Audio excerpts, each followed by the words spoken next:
Tudo da Canção Nova em um só lugar. Canção Nova Play. Olá, que a paz esteja no seu coração. Juntos mais uma vez para celebrarmos a palavra de Deus no meio de nós, para fazermos o programa A Bíblia no Meu Dia a Dia. Esse método maravilhoso de estudo da palavra de Deus que enriquece a nossa vida e o nosso coração. Por isso que nós pedimos toda a luz de Deus, toda a sabedoria divina que vem do coração de Cristo, palavra viva do Senhor, para que venha em nosso socorro, para que venha em nosso auxílio. Abençoa-nos, Senhor, em nome do Pai, do Filho e do Espírito Santo. Amém. Abençoa-nos, Senhor, com tua sabedoria, com a tua luz, com teu entendimento. Abençoa a nossa fraqueza. Ilumina, Senhor, a nossa falta de compreensão, para que sejamos dóceis à tua palavra, para que sejamos instruídos pela tua palavra, sejamos formados, Senhor, pela tua palavra, porque só o Senhor tem e tens palavras de vida eterna para iluminar, abençoar, direcionar e conduzir o nosso coração. Eis-nos aqui, Senhor, somos teus servos, queremos viver e praticar a tua palavra. Convido você a vir com muito amor, com muita ternura, a fazer o estudo diário da palavra de Deus conosco, no método A Bíblia do Meu Dia a Dia, como foi concebido no coração do Monsenhor Jonas Apib. Então, o importante é você ter consigo a Bíblia, a palavra de Deus, ter o caderno e a caneta, para você ir anotando no seu caderno tudo aquilo que Deus vai nos dando durante esses dias. Não são todas as passagens das Sagradas Escrituras que nós vamos encontrar uma ordem, vamos encontrar uma promessa, que vamos encontrar um princípio eterno, mas Deus sempre tem uma mensagem para nós. No meio das mensagens de Deus aparece uma ordem, aparece algum princípio, e aí a gente vai então sugando a palavra de Deus e deixando que ela fale ao nosso coração. Hoje queremos estudar 2 capítulos das Sagradas Escrituras. Então, o capítulo 35 e o 36. A nossa ênfase é no capítulo 35, porque o capítulo 36 é apenas a enumeração dos descendentes de Esaú, né? Que são os edomitas. E aí vai colocar quem são esses descendentes, para apenas um conhecimento literário daqueles que são seus descendentes. O texto sagrado para nós hoje é sobretudo a partir do capítulo 35, versículo 1. E ele começa, que maravilha, já com uma ordem de Deus. Toda vez que Deus disse, Deus está falando, Deus ordenando, é Deus falando ao nosso coração. Deus disse a Jacó: levanta-te, sobe a Betel para morar ali. Ergue ali um altar ao Deus que te apareceu quando estavas fugindo do teu irmão Esaú. Então, coloca uma ordem de Deus aí, tá? 35, versículo 1. Levanta-te, sobe para Betel. Sabe, é muito importante a gente deixar Deus nos levantar. E a palavra de Deus está sempre ordenando que nos levantemos. Porque Deus não nos quer prostrados, parados, adormecidos. É a palavra dele que nos levanta da poeira, que nos levanta da indigência, das situações conflitosas e conflituosas que nós estamos vivendo em nossa vida, travando batalhas no nosso coração. Se você prestar bastante atenção, você vai ver que Jacó ficou muito deprimido com aquilo que aconteceu, com a vingança que seus filhos fizeram por causa da sua filha Dina. Foi estuprada na terra de Siquém. E por isso ele se sentiu desconfortável, sem saber como viver agora naquela terra. Mas Deus não desamparou Jacó. Pelo contrário, a palavra de Deus veio ao socorro dele e disse: Jacó, levanta-te, vai morar naquela terra, né, que é Betel, e ali ergue um altar a Deus. A importância do altar como lugar da presença de Deus, nós estamos percebendo isso desde o início do nosso estudo do livro do Gênesis. Mas Jacó disse à sua família e a todos os que estavam com ele. Então aqui a palavra de Jacó vai ser palavra de Deus, porque Jacó vai colocar para os seus aquilo que Deus quer que o seu povo faça. E o que Jacó quer. Então coloque também como ordem de Deus o versículo 2, 35, 2, ordem de Deus, versículo 2 também, tá? Eliminai todos os deuses estranhos que houver entre vós, purificai-vos, trocai vossas roupas. Eliminar os deuses estranhos, eliminar toda e qualquer contaminação. Afinal de contas, passaram por terras estrangeiras e mais do que isso. As mãos se mancharam diante da maldade, do crime, da vingança, dos maus sentimentos, dos maus pensamentos. A vingança, ela corrompe inteiramente a alma e o coração. Os maus sentimentos tomam conta de nós e a gente se sente, depois disso, a pior das pessoas. É preciso passar pela purificação. Por isso que a ordem de Deus e a ordem que Jacó dá aos seus filhos e ao seu povo é eliminar os falsos deuses, purificar as mãos e o coração. Purificar e trocar inclusive as roupas. E vamos subir a Betel. Continua o versículo 3, que bênção, né? Está aqui outra ordem de Deus, versículo 3. Vamos subir a Betel, erguer ali um altar ao Deus que me ouviu no dia da minha angústia e esteve comigo durante a viagem que fiz. O coração humano experimenta muitas angústias. O coração humano passa por muitas angústias e sofrimentos. Na angústia, invoque o nome do Senhor e o Senhor nosso Deus nos escuta no dia da nossa angústia. Ele vem em nosso socorro, vem em nosso auxílio. E Ele caminha conosco nas estradas que nós traçamos nessa vida. Ele está conosco. É essa certeza que Jacó tem no seu coração. E é por isso que ele vai para Betel. Para ali em Betel, ele erguer um altar para o Senhor nosso Deus. E eles entregaram a Jacó todos os deuses estranhos que tinham em seu poder, brincos que levavam nas orelhas. Jacó enterrou tudo debaixo do carvalho que ficou perto da cidade de Siquém. Ou seja, deixou para trás tudo que representasse os pensamentos antigos, aquilo que era a contaminação com coisas que não serviam para o povo de Deus.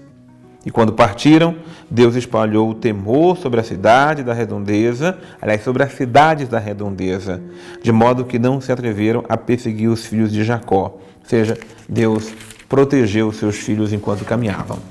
Mas olha, eu estou aqui estudando a palavra de Deus e eu vou lá para o versículo 6. O estudo de hoje tem tanto versículo maravilhoso. Assim, com toda a sua gente, Jacó chegou a Luza, que é Betel, na terra de Canaã. E ali o versículo 7, tá? Ergueu ali um altar e deu ao lugar o nome de Deus. Aliás, desculpe. Ele ergueu ali um altar e deu ao lugar o nome de Deus de Betel, porque ali Deus lhe apareceu quando estava fugindo do seu irmão. Aquele lugar sagrado. O lugar onde eu me encontro com Deus é um lugar sagrado. Eu me encontro com Deus na igreja, no templo, na montanha, rezando no meu quarto, onde eu estiver. E ali eu tenho um encontro com Deus, esse lugar é sagrado. Por isso que esse lugar para mim é sagrado, a mesa que eu estou me encontrando com a palavra de Deus. Por isso que aqui tem esse altar para Deus. Aqui está a cruz, aqui está a Bíblia, aqui está a palavra de Deus, porque esse lugar é sagrado. É o lugar do meu encontro com Deus. E por isso que Jacó estabelece ali um altar para estabelecer que Betel é o lugar da presença de Deus, é um lugar sagrado. Temos muitas Betéis no nosso meio, né? Muitos lugares que são sagrados para nós. E aí você passa mais adiante, vamos lá para o versículo 13, onde diz o seguinte: Deus se retirou de junto dele do lugar onde ele lhe tinha falado. Então Jacó levantou uma coluna sagrada no lugar onde Deus lhe havia falado, uma coluna de pedra sobre a qual fez uma libação e derramou óleo. Ao lugar onde Deus tinha falado com ele, deu o nome de Betel. mais uma vez, para reforçar que esse lugar se tornou sagrado, porque é o lugar do encontro com Deus, é o lugar onde Deus fala ao nosso coração. E aí, agora a partir do versículo 16, né, o povo então parte com destino, olha, o povo parte de Betel. Faltava pouco para chegar a Éfrata, quando Raquel, olha, Raquel já está com idade avançada, Raquel, uma das esposas de Jacó, né, junto com Lia. Lia é aquela que deu muitos filhos, Raquel conseguiu dar José, o mais novo, mas Raquel já com idade avançada, quando menos esperava, Raquel deu à luz. Olha aí, Raquel, que beleza! Mas foi um parto muito difícil, o parto de Raquel. Entre as angústias do parto, disse-lhe a parteira: coragem, que este também é um menino. E sendo prestes a morrer, já agonizante, ela deu-lhe o nome de Benoni, filho da dor. Mas o pai o chamou de Benjamim, filho da mão direita. Ou seja,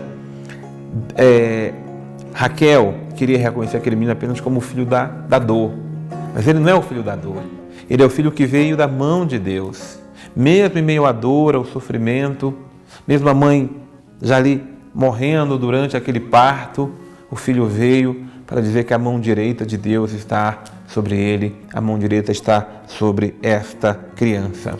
E assim nasce o filho mais novo de Jacó, que vai ser então Benjamim. Eu vou agora chamar o meu irmão Padre Antônio Xavier para que ele traga mais luz de Deus para o nosso estudo do dia de hoje. Chegando então à terra da promessa, ali Jacó vai primeiro se estabelecer em Betel. E aqui algumas cenas interessantes acontecem. Betel, ao pé da letra, essa cidade se chama Casa de Deus, Bet-El, Casa de Deus, que também é uma forma em hebraico de se falar templo de Deus, né? A casa de Deus é o seu templo.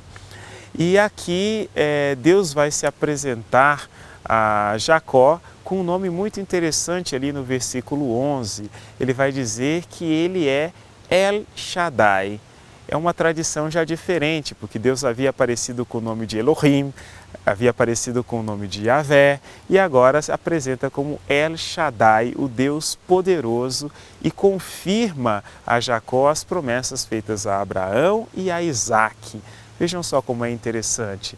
Quando ele retorna à terra prometida, é aí que é confirmado, porque é na terra prometida que as promessas realmente se desenvolverão. E a partir desse momento, então, Jacó estará novamente não desenvolvendo a sua vida e a sua história, mas dando continuidade à história do povo prometido. Agora, ele realmente possui uma descendência, porque já tem os seus 12 filhos que serão listados, inclusive Benjamim, o seu 12º, vai nascer exatamente aqui no capítulo 35. E vai ser muito caro o nascimento de Benjamim, porque a sua esposa, Raquel, aquela que ele tanto amava e que lá atrás, inclusive, tinha aceitado trabalhar mais 7 anos, né? 7 anos para casar com Raquel, acabando Labão, o seu sogro, lhe deu Lia, a filha mais velha. Depois precisou de mais 7 anos de trabalho para que se pudesse casar com Raquel, que teve muita dificuldade para gerar filhos e que no final das contas, quando nasce Benjamim, ela morre. E o que acontece? Esse detalhe vai fazer com que todo o amor e a atenção de Jacó recaia sobre aqueles que são os filhos de Raquel, José e ao mesmo tempo Benjamim, especialmente Benjamim, que será exatamente os 2 elementos importantes na trama que nós vamos ter nos próximos capítulos. Por isso, começa a se preparar então as descendências, e aqui nós vemos 2 delas. Uma é a de Jacó, restrita aos seus 12 filhos, e depois vem aquela de Esaú, que vai dar origem aos Edomitas. E aqui é interessante, porque para o povo do Oriente, essa questão de descendência, que é importantíssima, ela diz respeito a saber de onde se saiu. É interessante que aqui faz valer de maneira muito mais própria aquilo de que quem não tem história, né, não sabe de onde veio, também não sabe para onde vai, não tem identificação com nada. E por isso a necessidade de se contar essas descendências e genealogias que são tão extensas, mas para dizer, na minha família, na minha linhagem, tem pessoas corajosas. Por isso sou também exortado à coragem. E tem pessoas que cometeram erros graves e eu sou exortado exatamente a não cometê-los. Isso é muito interessante nesse sentido oriental de genealogias. Eu mesmo conheci um indiano que conseguia dizer 12 ascendentes que ele tinha, né? 12 pessoas da família dele, 12 gerações para trás. E ele dizia bem claro, isso para mim serve para um motivo, para dizer que eu sou continuidade de um projeto, de uma história. Que bênção a palavra de Deus que vem falar ao nosso coração. E o texto como mensagem, o versículo 27, nos diz o seguinte: Jacó foi para junto de seu pai Isaque, para Mambré, em Cariate Arbe, que é Hebrom, onde havia morado também Abraão e Isaque. Isaque viveu 180 anos, faleceu, morreu e foi reunir-se aos seus antepassados, velho e com muitos anos. Os filhos de Jacó, os filhos de Esaú e de Jacó o sepultaram seu avô Isaque. Sepultaram aquele que é também mais um dos seus patriarcas. Que beleza! O fim já quase da vida de Jacó, ele poder e ainda estar junto com seu pai, que está muito velho, e poder contemplar um lugar que é o lugar da herança, a herança espiritual que ele tem dos seus avós, seja Isaque, mas sobretudo também do seu avô Abraão. Cuidemos dos nossos avós, cuidemos dos nossos antepassados, cuidemos de toda a história de fé que Deus realiza conosco.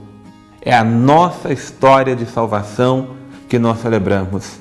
É a nossa história de salvação que nós contemplamos quando estamos juntos dos nossos. Por isso, nessa oração final, eu quero suplicar ao Senhor Jesus que abençoe nossos avós, abençoe nossa história, tudo aquilo que os nossos antepassados deixaram a nós como herança espiritual, como herança de fé. É a nossa história da salvação que é construída, mesmo em meio a luzes e trevas, mesmo em meio a tantas coisas abençoadas e coisas que muitas vezes não são tão dignas, mas é a nossa história. É sobre a nossa história que nós pedimos a bênção do Senhor, nosso Deus, em nome do Pai, e do Filho, e do Espírito Santo. Amém. A história de salvação do povo de Deus é também nossa história de salvação. Que Deus nos ajude a ir construindo a nossa história, iluminando e iluminado pela sua palavra. Deus abençoe você e até o nosso próximo programa, A Bíblia no Meu Dia a Dia.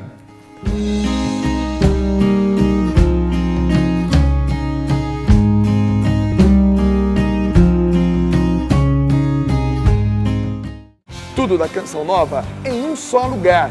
Canção Nova Play.